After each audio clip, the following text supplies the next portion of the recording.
Hello everyone and welcome to the chapter number 22 of Blender Master Course Basic Shaders Part 2. In the previous chapter we begin with the practical usage of materials, textures and nodes in Blender, and we even begin the creation of some realistic materials in Blender. So if you haven't watched it yet, you can get the link of chapter number 21, which is the previous chapter, and all the other chapters in the pinned comment. And in this chapter we'll take a step ahead and we'll be creating some more materials like the clear coat shader, glass shader, the candle emission shader, a simple cloth shader and a lot more. So let's begin with it. Here we have this layout as the default because in the previous chapter, that is the chapter number 21, we created this layout for creation of materials and made it the default layout which will always appear whenever we open a new file. So if you want to learn how to create this layout, you can watch the chapter number 21 from the link in the pinned comment. And the first topic for today's chapter is creating a simple clear coat shader. So the first thing is, what exactly is clear coat shader? Clear coat means a transparent and a glossy layer of paint which is applied over a surface, and this coating provides hardness and resistance to various chemicals, and we'll be making this clear coat shader in Blender. So first let's turn on the render view by clicking on this icon, and to check the render engine, click on this icon. And here it is set as Cycles Render Engine. So to create a new material, we'll go to the shader editor, click on the new button, and here we have the default principal BSDF applied to the UV sphere. Now the clear coat material show a lot of reflection on its surface, and we explored in the previous chapter that the reflection or the highlights on the surface are controlled with this roughness value. So if I need to increase the reflections, I will have to reduce this roughness value from here, and here you can see that our UV sphere is showing some reflections of these lights. And to view it properly, let's change the base color by clicking here, and we should change it to a dark color. So I think we should change it to purple. This one looks good, and now these highlights or the reflections are clearly visible on the surface. And if you want to increase the reflections even more, then you can reduce the roughness value to exact 0. And now the surface is 100% reflecting all the light that is falling on it. Let's also go to the base color, and to make it darker, we can use this brightness slider from here. So if I reduce this, you can see here that the UV sphere is now colored as dark purple. The reason for doing this is that the reflections are more clearly visible on a dark colored object as compared to light colors like white or yellow. So we needed a dark color here, and we used the dark purple color on this surface. And now to make it look like a clear coat or a painted surface, go down in the principal BSDF, and here you have the option of coat. So if I select this, then here you have the option of weight, and this basically controls the intensity of the clear coat or the paint that will be applied to your object. So if I increase it to its maximum value of 1, it will basically add a layer of paint or a coating on your object surface. And suppose you want to make the surface look like it has been recently painted, meaning that the surface should be a little wet, the paint should be visible on it, and to do this, we have to use a texture which is the noise texture along with a bump node. For this, go to the shader editor, press Shift plus A, and in the texture, select the noise texture. Let's place it here, and to add the bump node, press Shift plus A, go to vector and select the bump. Let's place it here now. Now to connect them together, take this factor socket and connect it to the height, and take this normal socket and connect it to the normal here. And now the surface looks as if it has been recently painted, but right now it looks unrealistic because the strength of this bump node is very high. And if I reduce this, you will notice that it now looks realistic. It looks as if a purple colored paint is applied on this UV sphere. And this is the clear coat material or the clear coat shader. And now it's the time to save this clear coat shader in our asset or the material library that we created in the last chapter. And for this, we need to save this file first. So I'll press Ctrl plus S, and we'll have to save this file in the same folder where we saved our last file, because only then it will save our materials in the material library. So I'll save this with the name mat2.blend, and I'll click on Save Blender File. Now to save this material, first let's rename it from here, and I'll rename it as clear coat and press enter. Now we'll go to the scene collection, click on this drop down arrow, then click here, and here you will find the clear coat material. So I'll select this, right click, and now you will find the option of mark as asset. And if I select this, then this clear coat shader or the clear coat material will now be saved in the asset or the material library. And we can even view it in this Blender file. For this, click on this icon, and here you have the option of the asset browser. This will show you all the assets that are saved in your Blender file, including the default ones and also the ones that you created on your own. To view only those materials that we created, go to this drop down menu and select the user library. Now these are all the materials that we have created so far in this course. In this chapter, we created this clear coat material, and all the others were created in the chapter number 21. So now this material is saved in the asset library, and now we'll be creating some more materials to add here. And the next topic for this chapter is creating a simple glass shader. For this, I'll change this back to the shader editor, click on this icon and select the shader editor. So to create a glass material, we first need to remove this material that is applied on the UV sphere. So I'll select this and we'll create a duplicate of it by pressing Shift plus D and right click. Now in the scene collection, I'll select the previous UV sphere and we'll hide it by clicking on this eye. Let's collapse this menu by clicking on this drop down arrow. Then I'll select this UV sphere, and to remove this material, click on this cross icon. The reason for creating a duplicate was that we wanted to have both the materials in our Blender file. The clear coat shader that we just made, which is now saved in this hidden sphere, and also the glass shader that we are creating right now. So to begin with, we'll go to the shader editor, click on this new button, and here we have the default material applied to this UV sphere. Now the most basic characteristic that sets the glass shader apart from all the other materials is the transmission. So in the principal BSDF, if I select the transmission, we have this weight option here, and if I increase it to its maximum value, you can see here that the object looks like this. Right now it does not look like a real glass because it has a lot of roughness on its surface, and as a result we can't see through the glass right now. To fix this, go to the roughness option here and reduce it to 0. So now you can see through this UV sphere. For example, if I select this plain background and change its color from the principal BSDF, like if I change it to blue color, you can clearly see the blue background through the UV sphere. But right now I'll undo it by pressing Ctrl plus Z, and so our glass shader is now ready. But if you want to give it a more realistic look, then instead of keeping the roughness value to exact 0, you can slightly increase it to a very low value like 0.01 or 0.02, something near it, and this will add a slight roughness to your object, which will give it a realistic look. And one more important thing to note here is that we are right now in the Cycles render engine, and with this node system you will get a glass shader like this only in the Cycles render engine and not in the EV. So do ensure that you have selected the cycles in the render properties. And now to save this material, I'll go to the shader editor, click here to rename, and I'll type glass, press enter to confirm. Now go to the scene collection, and with this sphere selected, click on this drop down menu, then click here, and here you have the glass material saved. So I'll select this, right click and select the mark as asset option. Now this asset is saved in our material or the asset library. To open the asset browser, click on this icon and go to the asset browser. And here we have the glass material saved. And to see how it will look on a different object, I'll select this UV sphere and press H to hide it. And let's add a Suzanne or the monkey model by pressing Shift plus A, go to mesh and select the monkey. Let's move it upwards by pressing G and then Z to move it in Z direction, and left click to finalize. Before applying the material, I'll right click and shade smooth, and let's also apply a subdivision modifier by going to the modifier properties, then add modifier and select generate. Here you will find the subdivision surface modifier, and now if I select this glass material, left click, drag it and place it on the Suzanne model, then now this model is having the glass material on its surface. So whenever you're working on a project where you need a glass material to be applied on any object, you can simply go to the material library, select this glass shader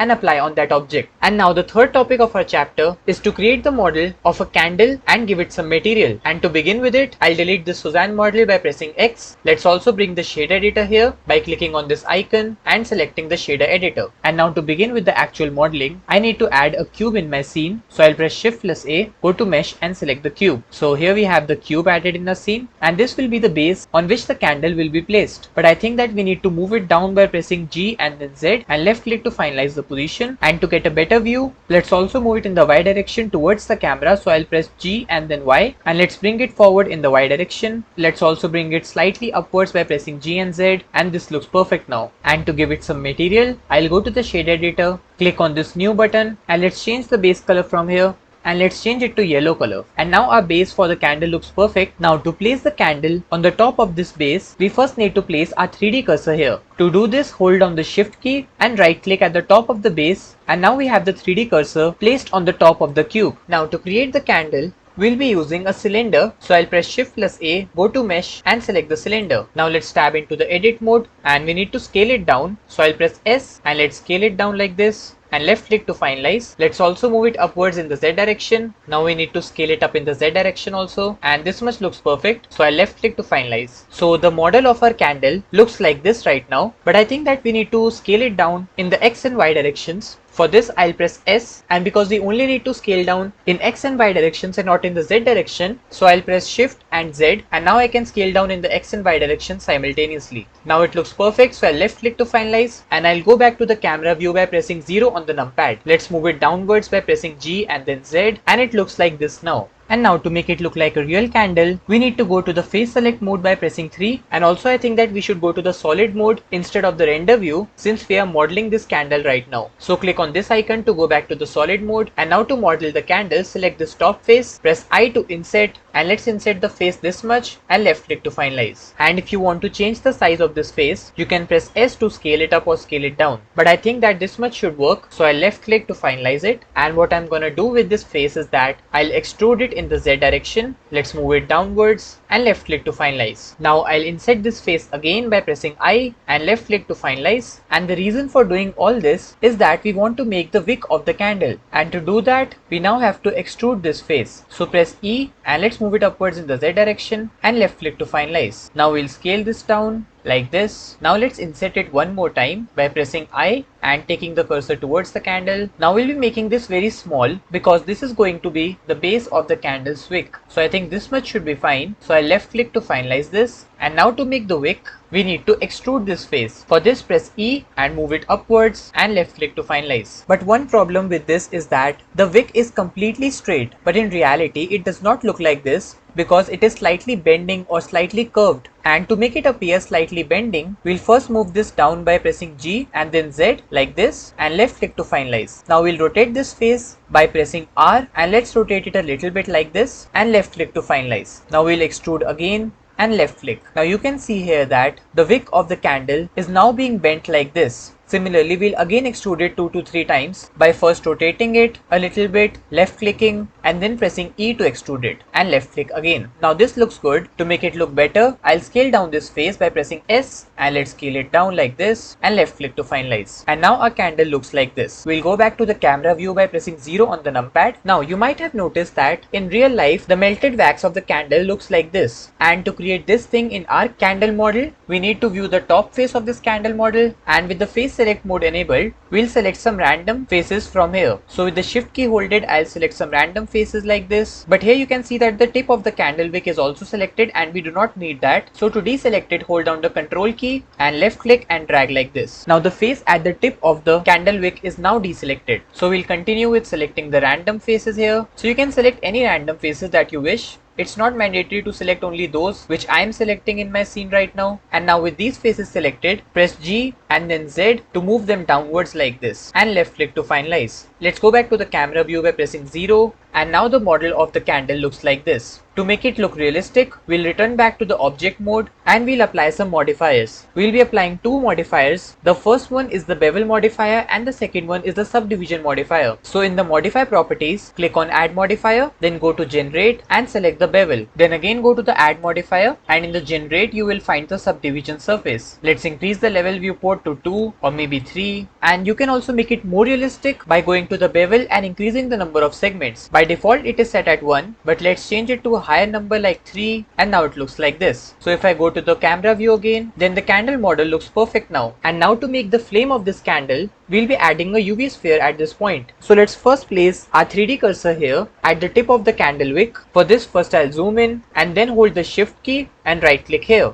Now to add the UV sphere, press shift plus A, go to mesh and select the UV sphere. Tab into the edit mode and we should scale it down like this. Let's zoom in to get a better view, and we would be making a simple flame out of this UV sphere. It wouldn't be very complex, but it would be kind of cartoonish and would look very simple, and then we'll be applying our material over it. So for this, we need to turn on the vertex select mode by pressing 1, and now to make its shape look like that of a flame, we have to select the vertex at the top of the UV sphere. So we'll select this vertex here and then turn on the proportional editing from here, or you can even use the shortcut which is O, and now we'll move it upwards by pressing G. And to see the circle of influence of the proportional editing tool, you have to scroll up your middle mouse wheel or the scroll wheel, and here you can see that we have the circle of influence. And now if I move it in the Z direction by pressing the Z key and moving it upwards like this, you can see that it now looks like a little droplet or like a flame. So we'll finalize it now with the left mouse button click Let's go to the camera view again by pressing 0 on the numpad, and now it looks like this. Now we'll turn off the proportion editing tool, press G and then Z, and let's move it in upwards direction like this. Let's return back to the object mode now, and we should now check whether the candle flame is properly placed on the tip of the wick or not. From the camera view or the front view, it appears perfect. Let's also go to the side view by pressing 3 on the numpad, and it looks like this from this view. I think that we should move it in Y direction by pressing G and then Y, and let's move it like this and left click to finalize. Let's also go to the top view by pressing 7 on the numpad, and it looks fine from this angle. So we'll go back to the camera view now by pressing 0 on the numpad. Now to make it look smooth, right click and select shade smooth. And now the modeling of the candle is complete, and so we should move to applying the materials now. So we'll go to the render view, and currently we have enabled the cycles render engine. So with this flame selected, go to the shader editor and press new to give it a default material. We'll change the color of this flame from here. Let's set it to yellowish, and we should zoom in to view it properly. Right now it looks kind of orange in color, but I think that we should keep the color to yellow. So I'll again go to the base color and let's keep it to yellow. Now since the candle flame should look like burning or basically emitting light, so we have to go to emission here, and we need to set the same yellow color to the emission color also.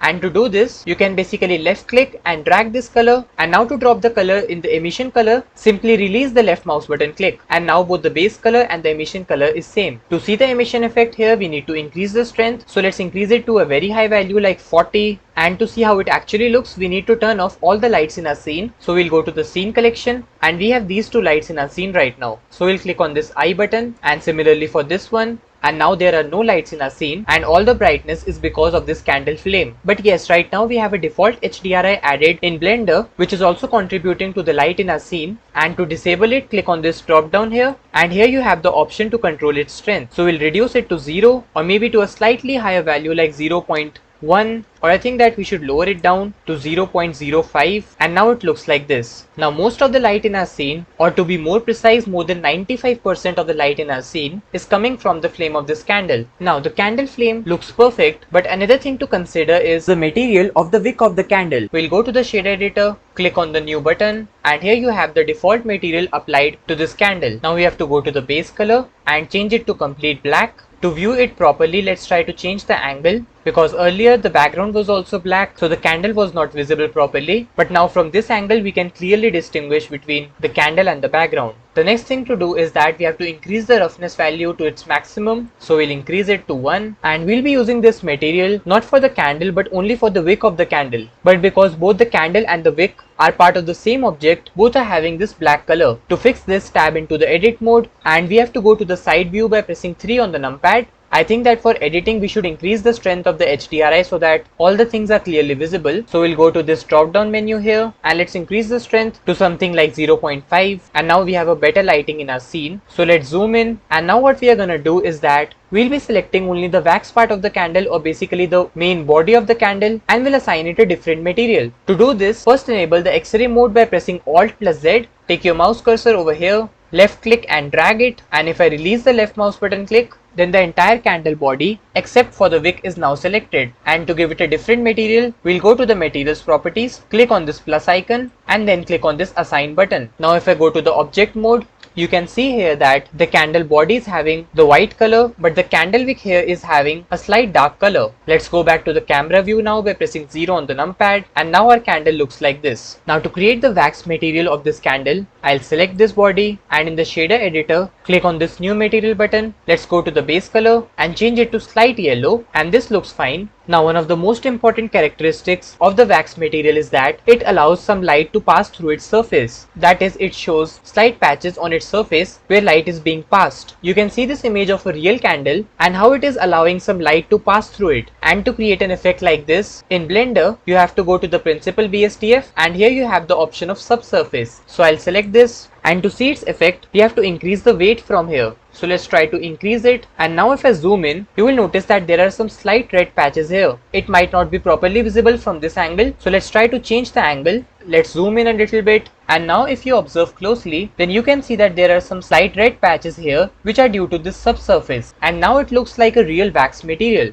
With this, the model of a candle is now ready, and while creating this candle we basically made 3 different materials. One was this flame material, the second one was this wick material, and the third one was this wax material. So we'll now save all of them in the material or the asset library. So first, with this wax selected, let's go to the shader editor, and from here we'll change its name. Let's change the name to wax. Now let's go to the flame material. So I've selected this flame. Go to the shader editor. Let's rename it from here, and I'll type flame and press enter to confirm. To do the same with the wick material, click on this candle object, and here in the material properties tab we have two materials. One is the material.003, which is the wick material, and the other one is the wax material. So we'll select this black material, which is the wick material, go to the shader editor, and let's rename it to wick. Press enter to confirm. Now to save these materials in the material library, go to the scene collection, click on the drop down arrow of this cylinder, then click here, and here you have two materials, the wick and the wax material, which are assigned to this candle object. So I'll select this wick material,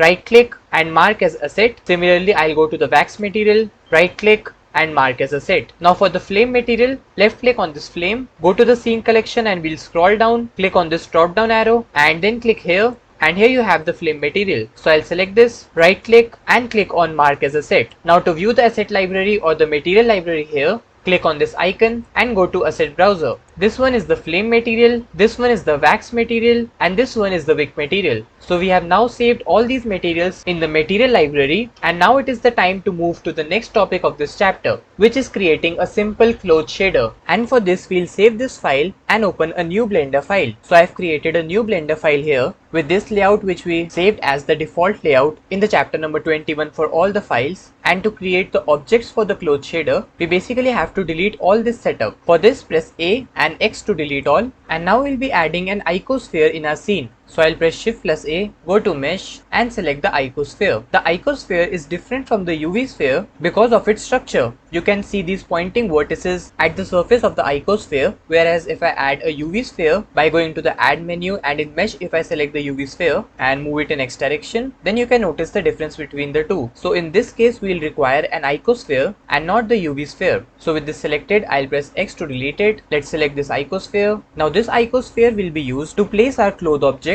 and to create the cloth object, press Shift plus A, go to Mesh and add a plane. To increase its size, let's tab into the edit mode and press S to increase the size. I think around this much size should work fine, so I'll left click to finalize it, go back to the object mode, and let's move it upwards by pressing G and then Z. And now we need to subdivide this plane. For this, right click and subdivide, and to increase the number of cuts, click on the subdivide menu, and we'll change the number of cuts to somewhere around 50. And let's get back to the object mode. Now to make it look like a real cloth, we'll be applying some simulation to it. Currently in this course we have not understood simulations, but it's basically used for creating stuff like clothes, water, fire, and all the other similar things. And to apply these simulations, go to the properties editor, and here you have this icon of the physics properties. Here you will find all the simulations that you can apply to your object. Now there are two objects in our scene. This plane would act as a cloth, and it will fall on this icosphere. As a result, this icosphere would act like a collision object. So I'll select this icosphere,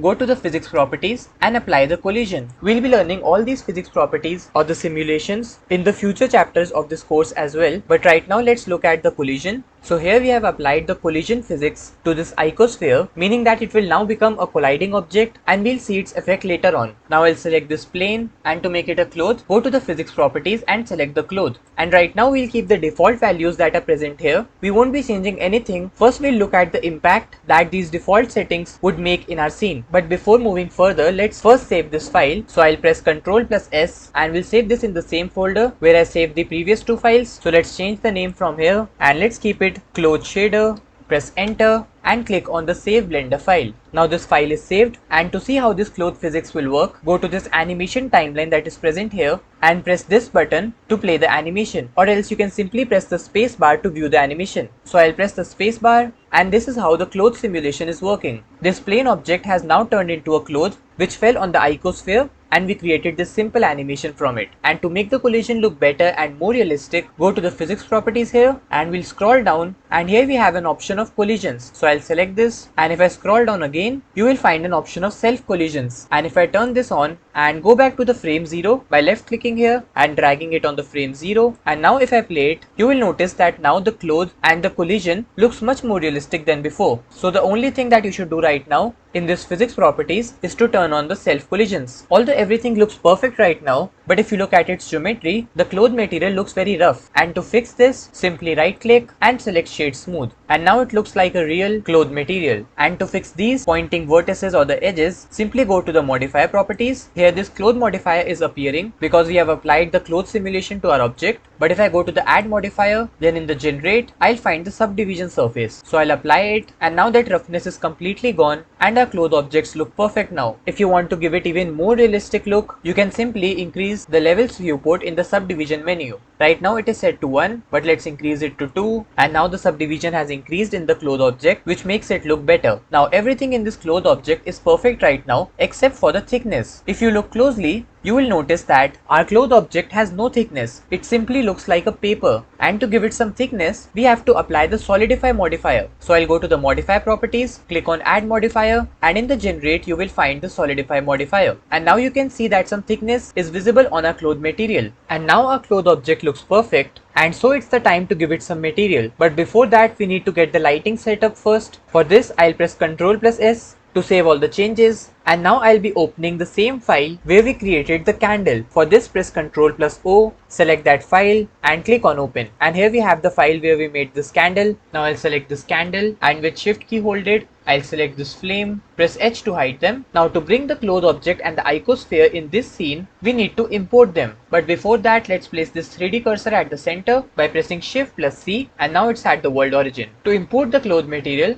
click on this file option and we'll go to append. Always remember that whenever you have to add any object from another Blender file, you choose the append option. Whereas if you want to add a 3D model which is downloaded from some website, or basically it is not in a Blender file but it's simply a model, then you have to use the import option. But right now we have the file saved on our system, so I use the append option, and here we have the cloth shader file. So I'll select this, click on append button, and in this list we'll go to the collection, then I'll select this collection and click on append. We studied about adding different objects from other Blender files as well as the 3D models from some external websites in this chapter of this course. So if you haven't watched it yet, you can check the link of the playlist from the pinned comment. But currently, let's go to the camera view by pressing 0 on the numpad. Let's zoom out. Now we need to move the camera so that we can view everything properly. So I'll select the camera from the scene collection. Let's scroll up, and here we have the camera. In the chapter number 21, we locked its position, but right now we need to change it. So I'll unlock it from here. Similarly with the rotation also, I'll unlock them, and now I can change the position of our camera. For this, go to the view option and select lock to camera view. Now if I zoom out,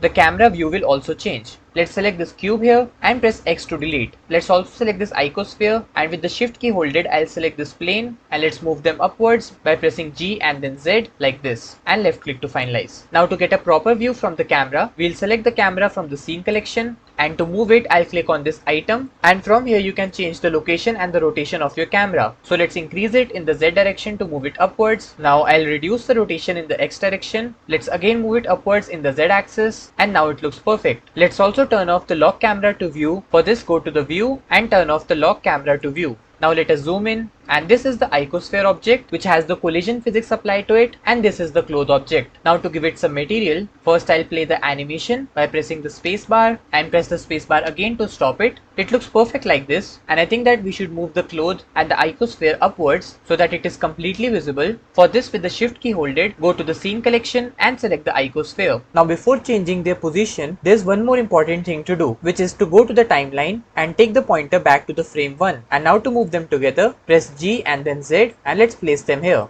And now if I play the animation by pressing the space bar, we can now see the complete cloth object in our scene. Now moving to the materials part, first let's turn on the render view by clicking on this icon. Now to get a better lighting in my scene, I'll unhide those two lights which we hided while creating the candle. For this, go to the scene collection, and here we have the two lights. To unhide them, click here. Similarly with this one also, and now we have a proper lighting in our scene. And now to give it some material, we'll first change this to the shader editor. So click on this icon and select the shader editor. editor, click on this new material button, and here we have the default material applied to it. So I'll select this cloth material and we'll do some changes in the material to see how it looks in our scene. So the most basic thing for our cloth is its base color. So I'll go to the principal BSTF, click on the base color, and we can change the color of the cloth from here. You can choose any color that you would like to see on your object, but in this case I'll be going for the red color, so I'll select the red color here, and our cloth object looks like this now. I think that the strength of these lights is very high in our scene. So first I'll select this light, go to the object data properties by clicking here, and from the power I can control the strength of this light. Right now it is set at 1000, but I think that we should reduce it to 200 watt and press enter. Similarly with this one also, I'll select this, go to the power option and change it to a lower value like 200, and now it looks perfect. The red color of our cloth is now clearly visible. Now, as you must have observed, almost all the clothes have a rough surface, but right now this cloth object looks very smooth. So we'll go to the roughness and increase it to the maximum value, that is 1, or to make it realistic, we'll reduce it to a slightly lower value like 0.95 and press enter to confirm. And now it looks like this. This will give some roughness to our cloth object, and to give it some texture, we'll go to the shade editor, press Shift plus A, go to texture, and let's add a magic texture. I'll place it here, and then we'll add a bump node here. So I'll press Shift plus A, go to vector and select the bump. Let's place it here. Now select this factor socket of the magic texture and connect it to the height socket. Then take this normal socket of the bump node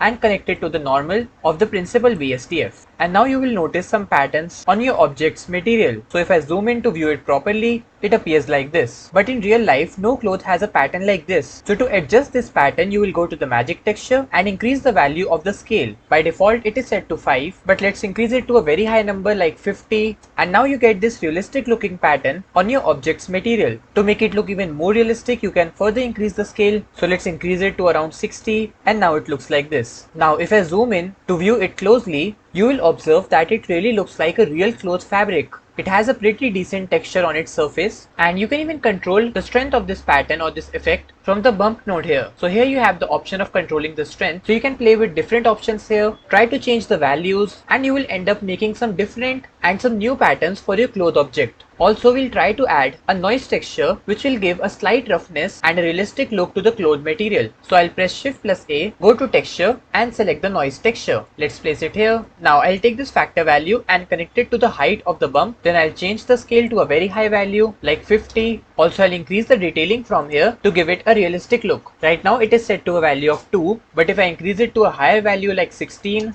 and it looks like this now. But I think that we should increase the scale even more, because right now it's not looking realistic. Like in real life, you won't see a material like this. So let's increase the scale to see the changes. So I'll go to the scale option in the noise texture, and let's scale it up to a very high value like 300 or 400, and then press enter. And now this is what our material looks like. It has a higher roughness on its surface, which is giving it a very realistic look. And all this is because of this noise texture. So this noise texture provided it a very rough look, and earlier when we used the magic texture, then it gave it a specific pattern. Also, I can connect both of them together to see the effect of both the textures on my clothing object. For this, I'll select the magic texture and let's place it here. And to connect them together, we'll use the mix node. For this, press Shift plus A, and in the color you will find the mix color. Let's place it here. Now take this factor socket of the noise texture and connect it to the B. Then take the color socket of the magic texture and connect it to A. Now to connect the mix node with the rest of the node system, we'll take the result socket and connect it to the height socket of the bump node. And now you will notice that our object's material would show a combination of both these textures. That is, it will have a realistic looking roughness due to the noise texture